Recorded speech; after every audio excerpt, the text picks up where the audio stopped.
What is going on, everybody? Welcome back to the most important NYCFC talk show. It's time for the Dudes in Blue. It's same great faces, different night this week. It's a Wednesday night edition of the show. It's episode number 140.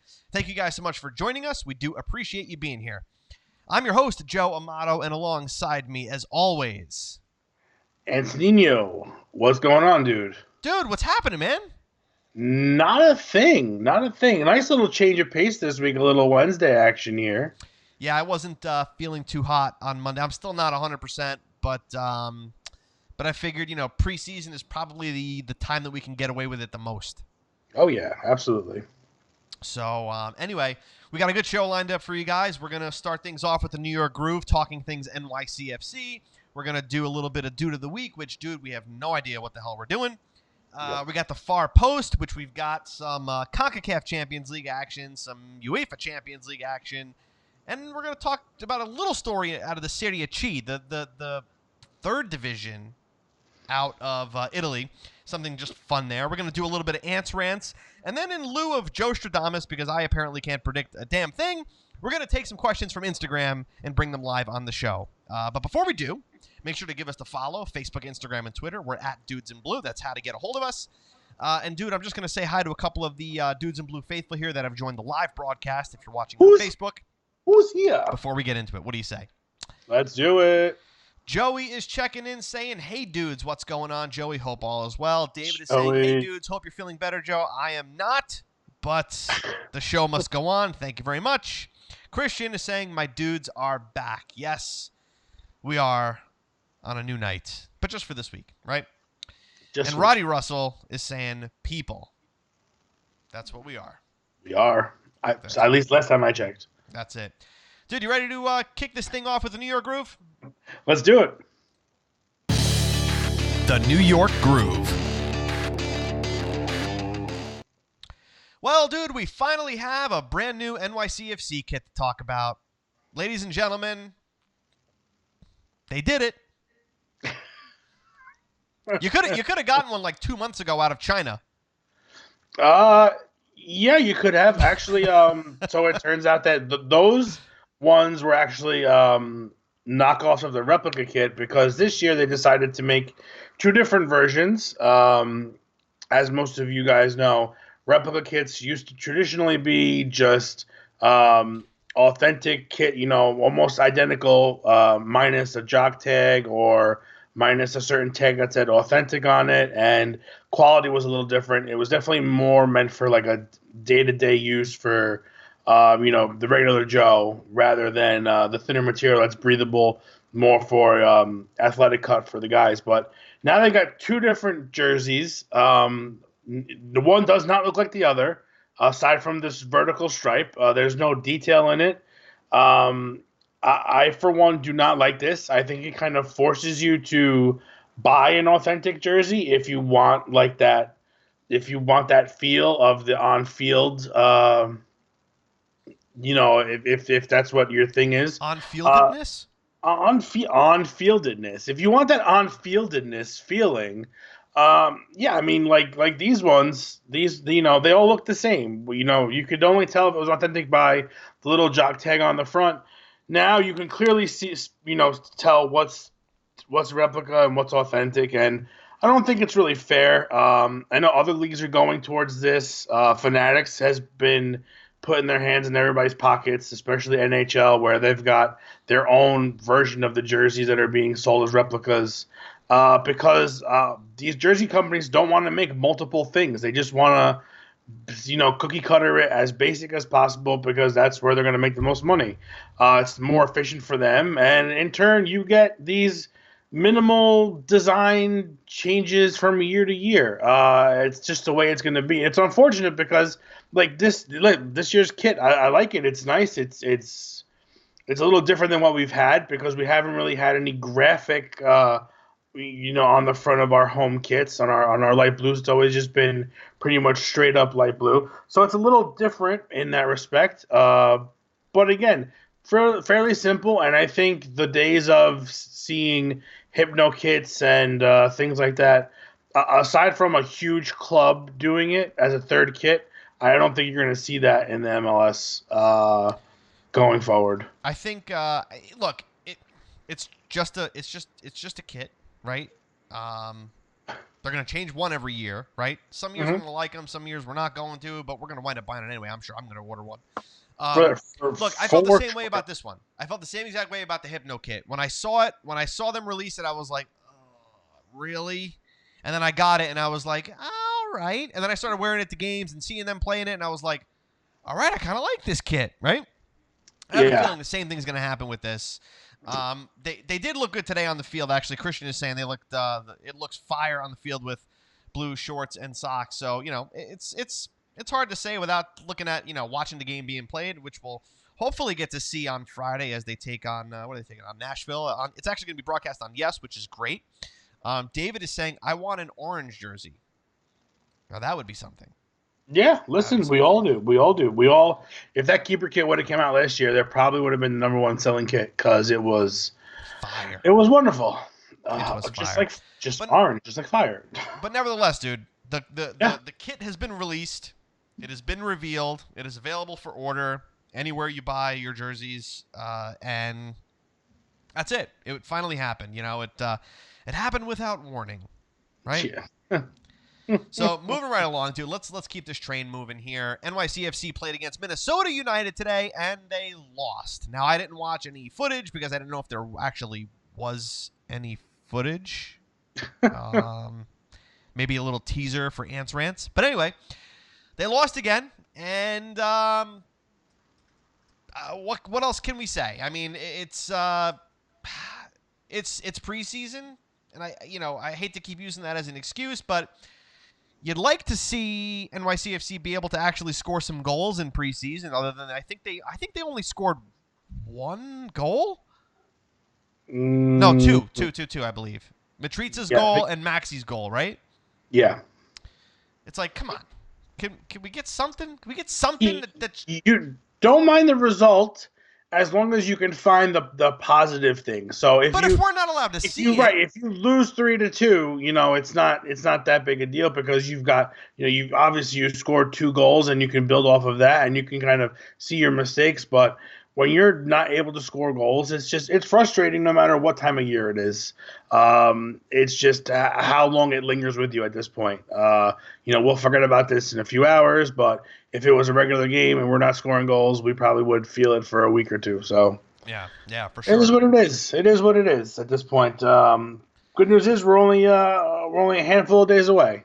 Yeah, again, it's hard to analyze, right, dude? Because we don't. The amount of substitutions that happen, the team looks different from half to half. It's really hard. There's no cohesion. There's nothing cohesive about anything that's, anything that's happening on the field. Christian on Facebook says, if NYCFC loses 1-0 and nobody is there to see it, did they really lose?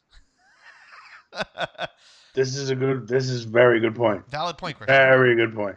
Valid point. But nevertheless, I mean, they lost another one. Fortunately, I didn't have to spend an hour and a half to watch it like I did that first game against Copenhagen, I believe it was, at 6 o'clock in the morning. But I'll tell you what, dude, I am planning on watching the match on Friday night against Nashville, which will be broadcast on Yes at 8 p.m. Eastern. I'm looking forward to that because that's our first taste of the broadcast right before – basically a week before the start of the season, and I think that match is going to get me kind of jazzed up for NYCFC again. And let us know in the comments, are you guys excited to watch this game on Friday night against Nashville? And let us know if it's going to get you guys fired up for the season. I'll tell you what, the club hasn't really done much to fire anybody up. It's just it hasn't. There's been zero communication by who's in charge as to what's going on. Aside from a few signings and a few press releases and a couple of short videos, there's really no hype train, no commercials, no nothing really from anyone. It's this season is very detrimental and it could turn south very, very, very quickly. Wait, but dude. we're going to have a striker maybe, possibly, sort of, kind of, maybe any day 3 days ago. Your guess is as good as mine. I don't know, and I refuse to put any more thought into this going forward because it's way above my pay grade. I don't know. I don't know who you're going to find, and if you find somebody, I'm sure it's going to be someone that no one's ever heard of before, and they could be great or they could be awful, or somewhere in between. It's pretty vague, obviously, but at this point, we know certain positions are locked up. We know who's going to be playing where for the most part for a majority of the field, and I think now it's time for the team to turn it up and say, hey, look, we're looking forward to doing this, that, and the other thing. I think communication between club and the fans right now is key, and I think it's lacking. It's a major lacking point, and it's dangerous. We're New Yorkers. We do not like to be. We don't like to have the wool pulled over our eyes or be led around in the dark. We like to know what's going on at all times, whether it's good or bad, because we can adjust. We know how to adjust to it. So. I just wish someone would come out and talk to us about what's going on. Why did the team decide to switch to all these youthful players, and what are these guys going to bring? And what if they don't win? What if this is not the way to go? What if they needed to do something else? What if they win and season tickets just the bottom falls out and we've got nobody going to games because there's like 17 weekday games? Yeah. These are all questions that I would love to have answered. They're answered. Have to go to those games, dude, because they're all going to be on tape delay. So you can. So do we show up late for those games? Is that the way it works? What happens? Is that how tape delay works? I have no idea. Listen, you mean to tell me in this day and age, with the 700 channels I have on this television, you can't find one that's not showing anything? Easy, dude. Easy. This is going into answer here. We're jumping the gun. We gotta keep our pants on for rants. But no, seriously. I mean, it's. I agree. I mean, they've been quiet. But this is also not news to us, dude. This is year 5 of the same crap. It happened year 1 where nobody knew what the hell was happening with Frank Lampard. It hasn't stopped, right? Like the lack of transparency, communication, dude. It's like I'm telling you, they run this like a European club where they're kept very tight, very, very close to the chest. Everything's played very close to the chest. Everything's protected, including like the players and things like that too. Like it's hard. The access is very limited when it comes to MLS by MLS standards. I mean, from when I speak to other reporters and other media guys that cover other teams, NYCFC is run very, very differently. And I imagine that's coming from the front office down, and I imagine it's the same kind of mentality that NYCFC has with the media that they do with the fans. Yeah, I agree. I think it's very different. I've spoke to a lot of people that have so much more access to do certain things, and again, their markets are different, their ownership is different, but at the same time, you want this league to grow, and certain people just tend to stifle it, and some people can't see past the end of their own nose. So I guess we'll see what happens in the coming weeks, and hopefully we'll hear from our chairman or whoever the hell he is, because he's been hired for 2 months now, and we haven't heard him say a peep about anything. So yeah, look, if nothing else, I look at this game on Friday against Nashville. That number one, we get to watch on TV. Right, and number 2, it's probably going to be the closest thing, at least in the first half. It's probably going to be the closest thing to our starting 11 that we're going to see before the first game against Orlando City on March 2nd. Right, so take that for what it's worth.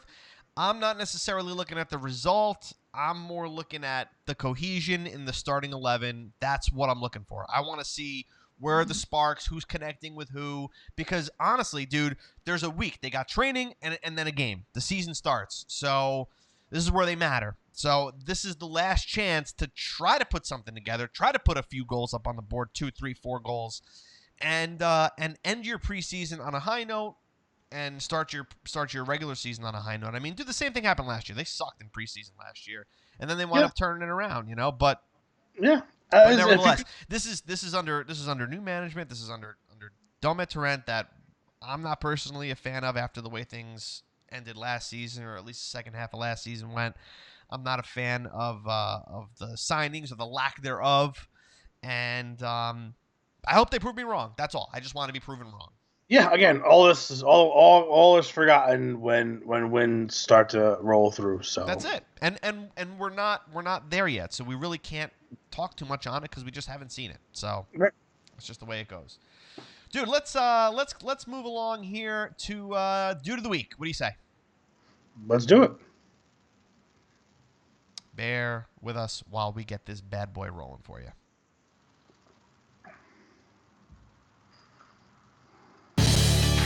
Dude of the Week. All right, dude. Who's a Dude of the Week? Because I got nobody. You tell me. I really don't have too many. You're the Dude of the Week. You're the Dude of the Week. Okay. Well, then I could do that. Let's have people vote and for different reasons. In the comments, put down who your Dude of the Week is. It could be anybody from anywhere. Just let us know why, and we'll get a discussion going as to see if we can branch off and figure something out here. Yeah, let us know in the comments who you guys think, because I mean, from my understanding of not being able to really see too much of the game, it's hard to give it to anybody NYCFC related. There's a lot of things that happen around European soccer. CONCACAF Champions League has started, but honestly, dude, I got nobody here. And while we wait for the comments to go through, I don't know. I mean, Roger on Facebook is saying Raheem Sterling for his goal today for Manchester City. That pretty much sealed the deal. I mean, we'll talk about that a little bit in the far post. But other than that, I mean, I got nobody, man. I got nobody. It's a tough one. It's been a relatively quiet week on all fronts. And going along that same storyline, dude, Roddy Russell is voting for Leroy Sané for the free kick goal against Schalke today as well in the Champions League. I mean, wow, this is pretty sad, isn't it? It's preseason. Mixed Discarud for scoring a goal in Asia. That was a Champions League goal, if I'm not mistaken. Oh, I don't know. The NYC Pigeon for making it onto our jersey. I think that's probably the most fair one. Christian Smith is saying does not compute on that spreadsheet. That's what you put on there. N/A. Wait, Dave is putting in the second vote for Mix. I think Mix Discarud actually gets it. I didn't see the goal. I don't know what it was for, what game it was in, but I cannot believe this is actually going to happen. I think it was an Asian Champions League game. You could be right. And he just cut. He was in the. If you're watching the game, they're going from right to left. He is on the near side of the field, cuts into the box, beats a couple defenders, and puts a goal in. And the hair just flows. It's lovely. But more importantly, who never thought we mentioned Mixed Discarud in a positive light ever again? I think it's by default. Dave on Facebook says, "Congrats, Mix, for the biggest honor of your career." That's it. Wow, look at that. It's Mixed Discarud actually gets Dude of the Week. Now we can actually move on and talk about things that actually matter. Is that like his first Dude of the Week, like ever? And it comes thousands of miles away. The Stinky Duty was named after Mixed Discarud a couple of years ago, wasn't it? AKA the Mixed Discarud Award. The Mixed Discarud I think he was all 5 nominees. Unbelievable. Anyway, let's move on to the far post, dude, to talk about things that are outside of NYCFC because, man, there's ain't much going on here. Here we go. The far post. Okay, dude, we got a couple things to talk about outside of the world of NYCFC, and let's start off with the CONCACAF Champions League that kicked off for the MLS clubs on Tuesday night. And more importantly, I really just want to talk about Toronto FC completely crapping the bed against this tiny little Panamanian side, Independiente, in front of their 2,000 supporters in their stadium. They just were like ransacked by this tiny little team. Doesn't it? Javinko's gone, and they're getting spanked by tiny little teams. It's just it's delicious. Do you think Toronto is going to have the same season that they had last year? Like, what is happening with this team? I think, number one, you've got a couple of guys that are getting older. That's just It's just the way it is. Second of all, you are missing a cog that was a main intricate part of your squad that's now gone. So I don't see it being as bad. You still have some talent there, but could it be just as bad? Yeah. I mean, if they're not careful, absolutely. And these Champions League games take a lot out of you. And I mean, you're not playing scrub teams. You're playing teams that are at the top, at their top. And Top of the Panamanian. listen, if you're at the top, if you're rolling, you're rolling. And sometimes it doesn't matter who's in front of you, you get run over. So if they're not careful, yeah, it could be a bad year for them. It's interesting because last year they had such a great run in the Champions League, making it to the final there, and it's wait, did they make it to the final? Am I crazy? Yes, they lost To Houston. Was it two? Right? Uh-oh. Fact check Wait. us. Anyway, this is Tigre. Didn't Tigres beat them? Yeah, that's a great question. I thought I could have sworn they did. But anyway, I could be mistaken. The interesting thing is going to be that they're going to be an interesting team to watch this season, maybe because it could be a dumpster fire more so than us. And it's just that was a perfect way to start it. They lost to Tigres. Yes, you're right.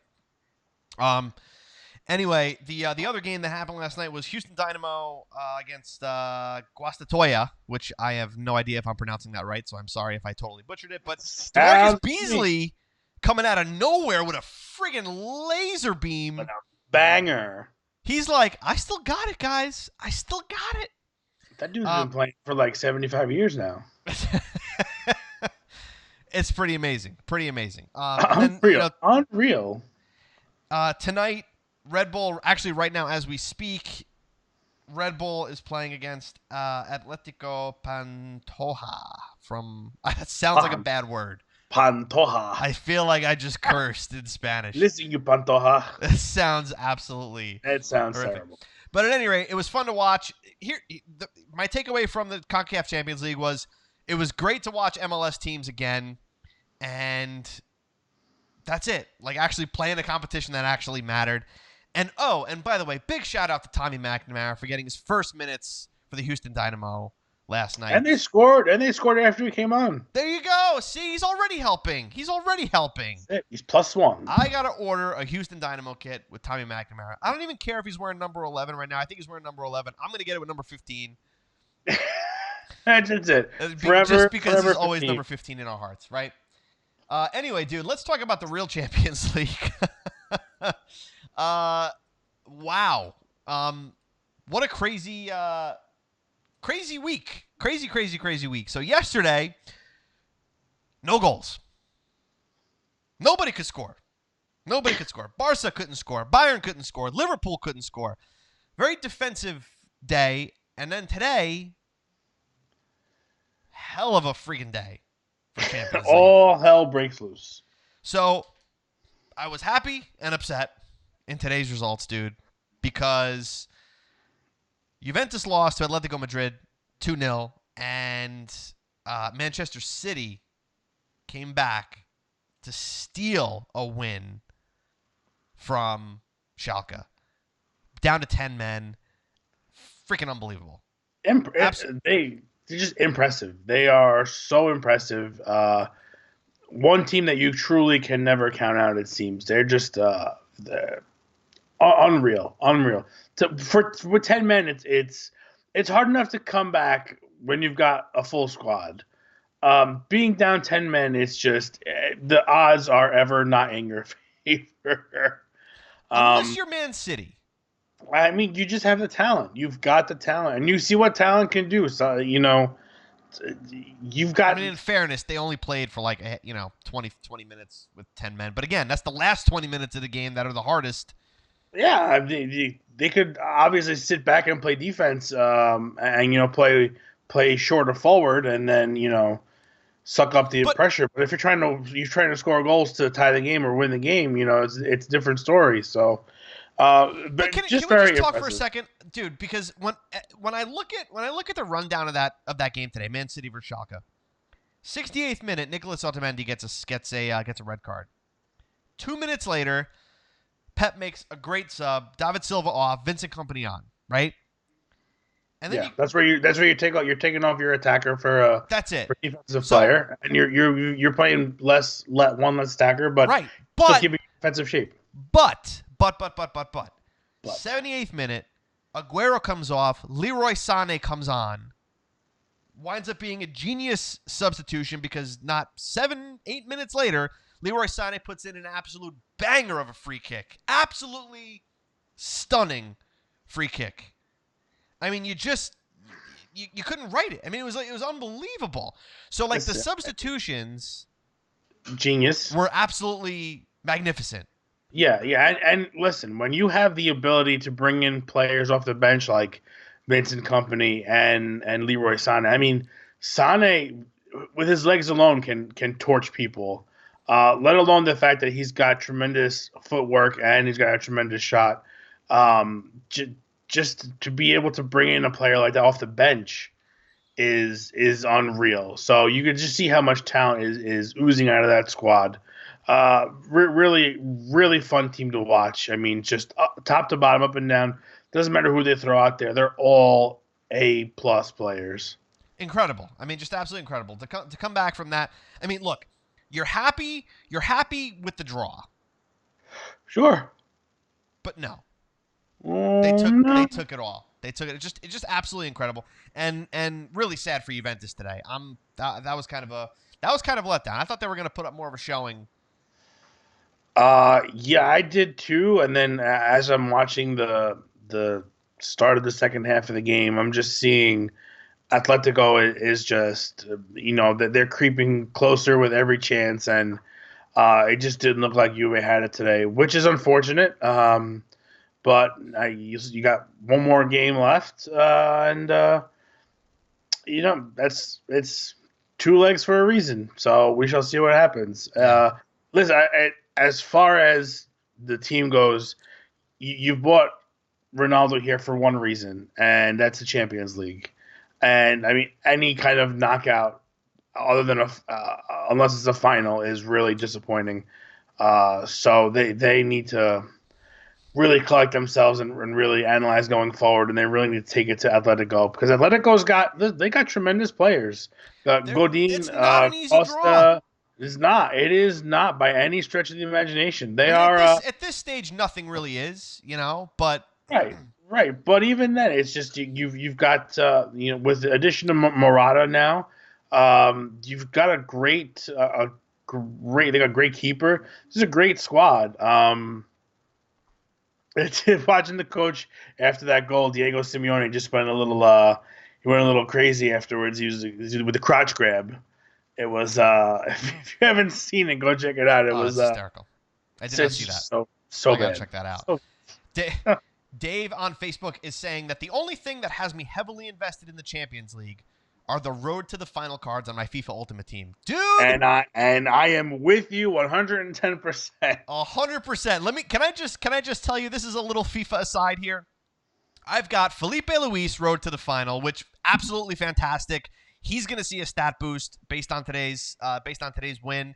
And then I've got Emerick Laporte road to the final from Manchester City, center back, who is definitely going to see a stat boost. I am so pumped for those stat boosts, you have no idea. Yeah, that's all I got to say about FIFA. It's a love-hate thing. It's a love 100%.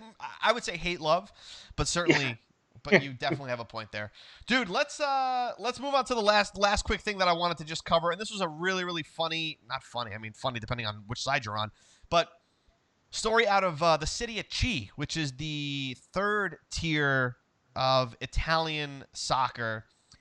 There was a team called Pro Piacenza who played against Cuneo on the 17th, which I believe was Sunday.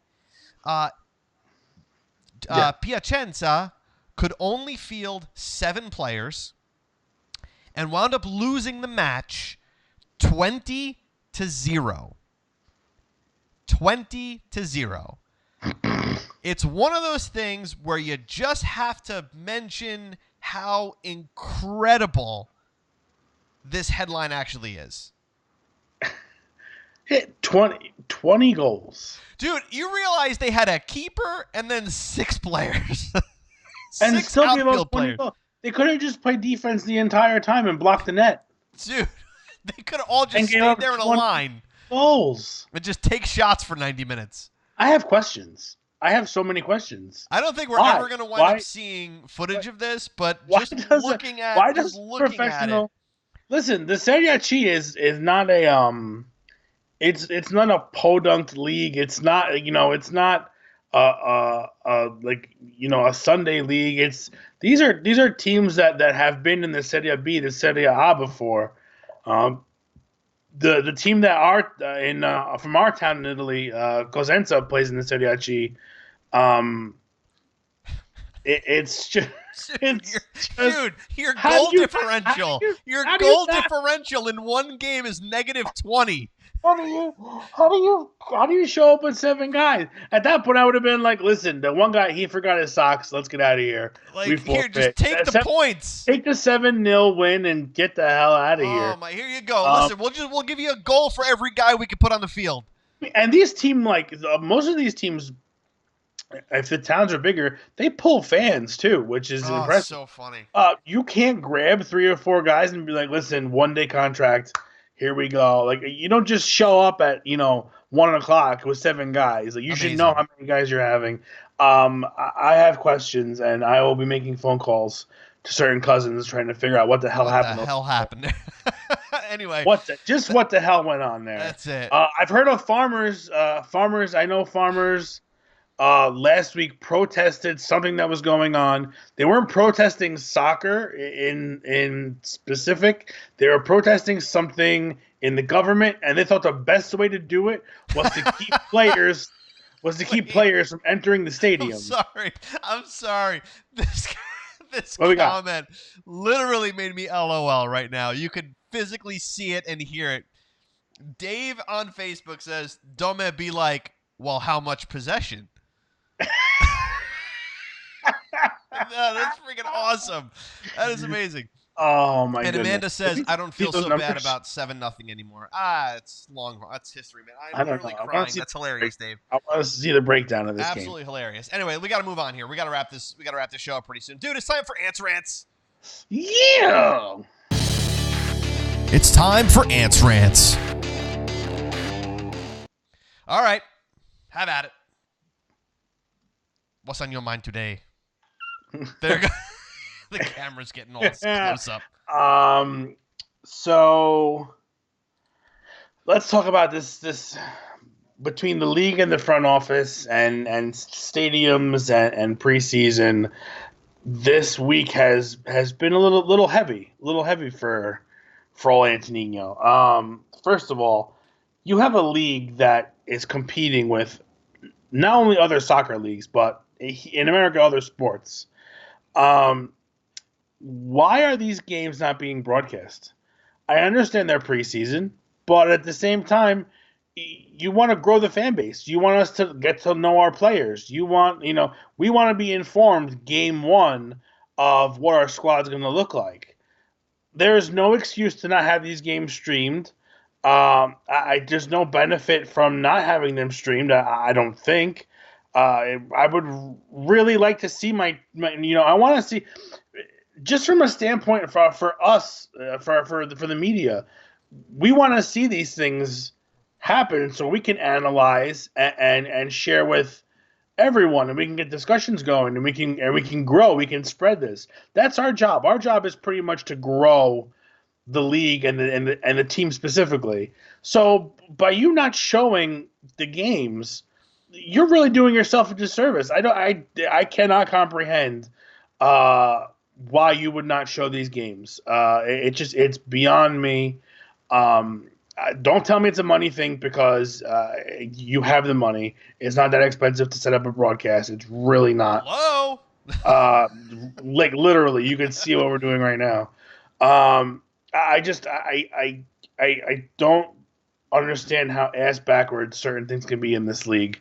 And as far as the team goes,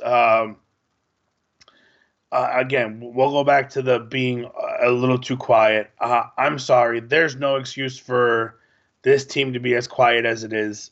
We've got no information. I have it. We're a few, not far out from a home opener.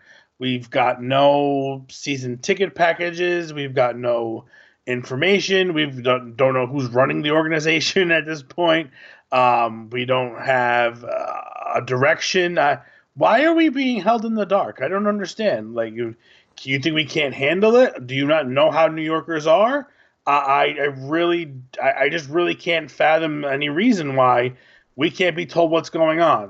Why is there, and it's, stadium talk? That's fine. If you don't have anything, or you can't find something, or you thought things were going to go one way and now they're going a different way, just be honest, because you're going to catch more flies with honey than you are with vinegar here. And right now, you're giving us pure vinegar at this point. There's nothing to go on for anything.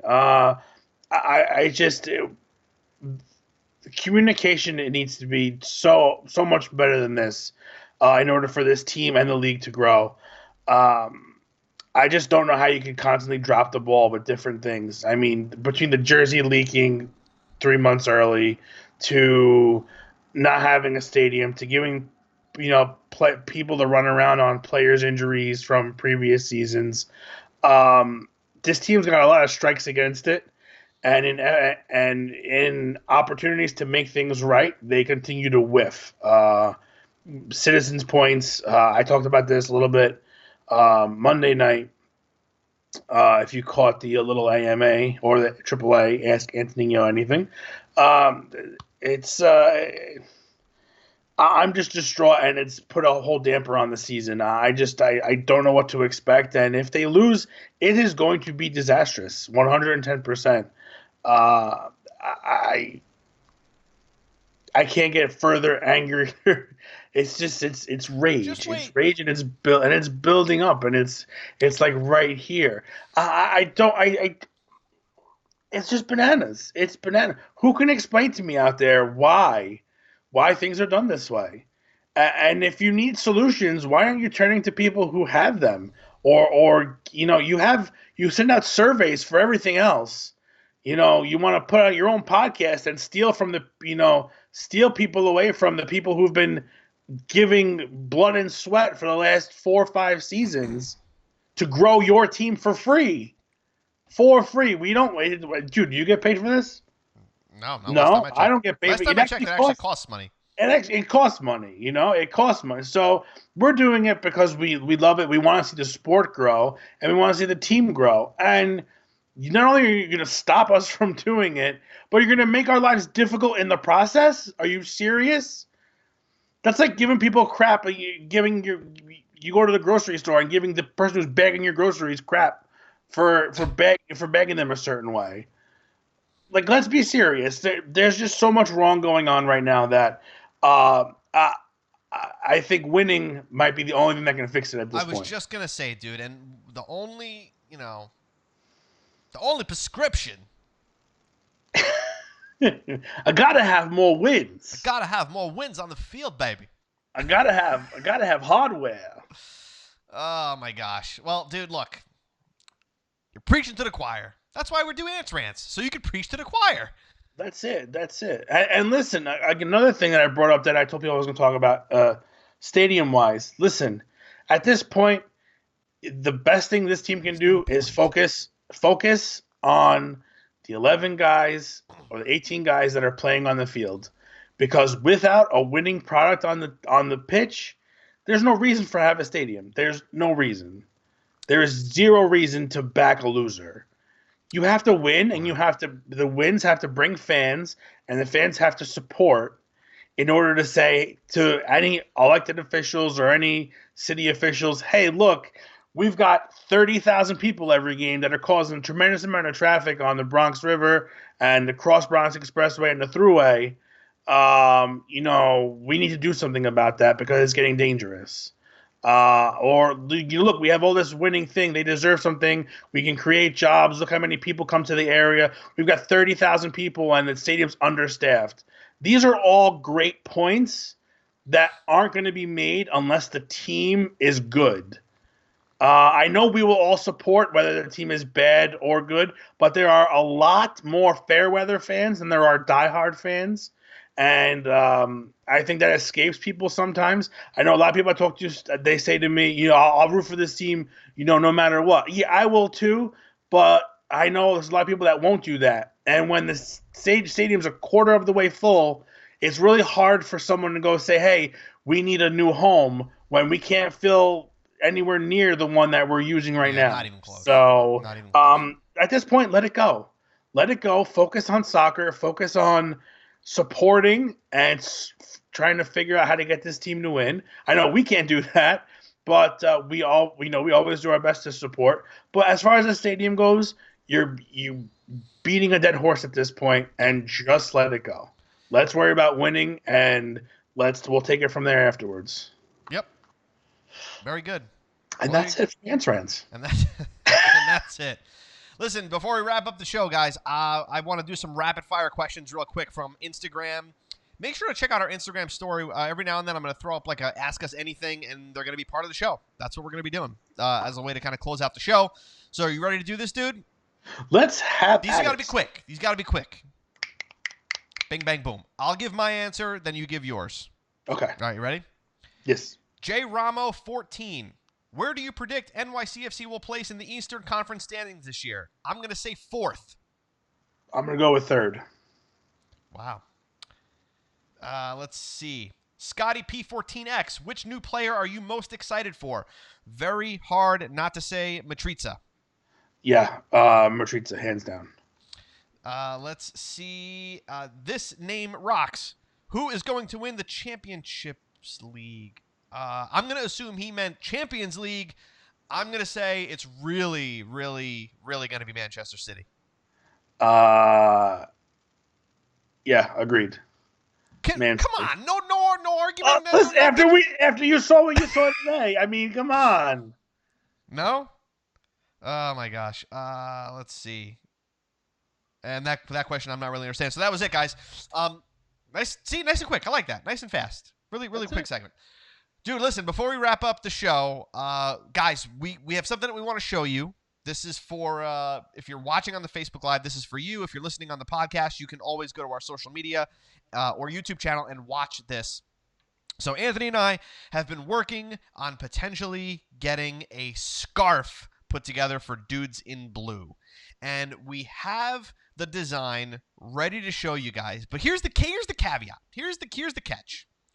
We got the design ready to roll, but we need orders. In order to get this thing made, we need to actually make them. So, should I reveal? I think you should. I think you should. All right, guys. Here's the Dudes in Blue scarf, and let us know what you guys think and if you guys are interested in this. Check it out. Boom. The Dudes in Blue scarf. Dude, real quick, give me like your 15-second why the hell we're doing this. Hey, look, designed by yours truly. Ties in with your NYCFC, your love for us, the Dudes in Blue. The reminder to always stay blue, the catch line. You've got the smokestacks from the outfield that are there. It's just, listen, we all love scarves. I know people collect them, and I know at the stadium they can be a little bit pricey. You're talking about upwards of $30. I think it's just nice to add to the collection. Everyone seems to have one, and it's very much team related. People will know who it is for. These are HD Jacquard knit scarves. They're much more like the ones we got 2 years ago. If you're a season ticket holder, they're not summer scarves. I feel like summer scarves, not many people use them. So that's pretty much it. We need at least 20.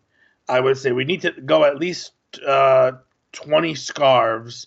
And what would we discuss was probably like 20 each. Well, we were talking about that. It's not 100% yet. We'll have more details on it as we finalize pricing and everything like that. But basically, like you said, we need 20. That's what we need.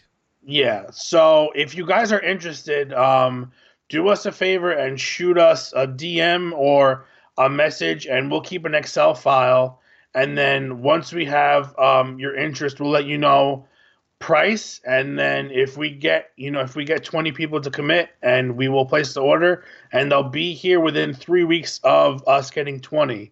So it's just logistically and shipping. They're coming from overseas, not China. They're coming from the UK actually, but but shipping costs alone are astronomical. So we want to make sure that we're not sitting on a couple of scarves here and there. But we really want to share with you guys, and we want to add to your collection as much as we want to add to our collection. And look, and I'll be honest with you guys, it helps support the show. So it gets the word out about the show. It helps support the show, helping keep it running and helping us do better and better things. Do more for you guys, more for the team, and allows us to have more fun. So that's pretty much that. Yeah, it's all for everyone's benefit. It's not really more of a not so much of a We're not getting profit rich thing. off of this, dude. We're probably not. It's more of just it's our way of getting our advertising out as in terms of you guys. So There you go. you guys get something cool out of it, and we get something cool by people asking you, "Hey, where'd you get that cool scarf?" That's right. Absolutely.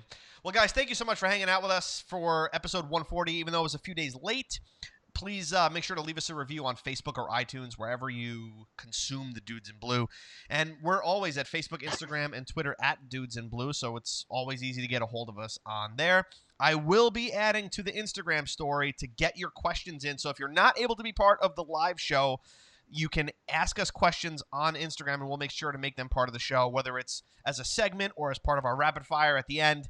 But we will make sure to get to those questions. So, dude, we'll be back Monday night, regular time, as long as everybody's healthy. And that's pretty much it, dude. Just a little over a week before the season starts. Super pumped. Monday night, we'll see you guys there. Until then, stay blue. Stay blue.